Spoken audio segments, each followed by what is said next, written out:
Master Jet, ask lang po ako about naman sa PhilHealth.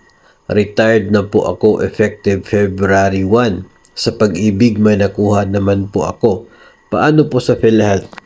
Sa PhilHealth mga master, wala. No, wala kang makukuha sa kanila after your retirement. Kasi yung PhilHealth po na contributions natin, premiums, yan po ay intended sa health insurance. Ibig sabihin po noon, may makukuha ka sa kanila base sa kanilang products, sa kanilang package, kung ikaw ay mag-avail, kung ikaw ay ma-admit, no? Ganun po yung pamamaraan para ma-avail mo yung products, packages ni PhilHealth. Isa po siyang health insurance. So, sa isa pong health insurance na business ng gobyerno, kung hindi po ma-avail, no, yung kanila pong package, kung hindi po kayo magkakasakit at alam naman po natin na tayo lahat naman po ay ayaw po na mangyari yun.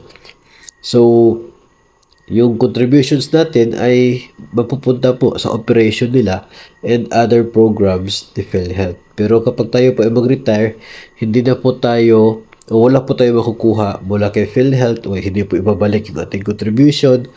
At ang maganda lamang po dito kapag tayo po ay nag-retire na, pwede po tayo maging miyembro ng PhilHealth bilang mga senior citizen at kapag nangyari po yun ay lifetime member po tayo at wala po tayong premiums na babayaran sa kanila.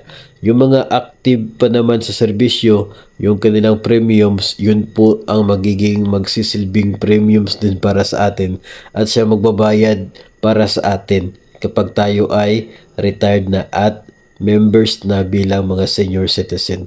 Wala nang deduction, wala nang premium, lifetime member na kapag retired ka na, kapag senior citizen ka na sa PhilHealth.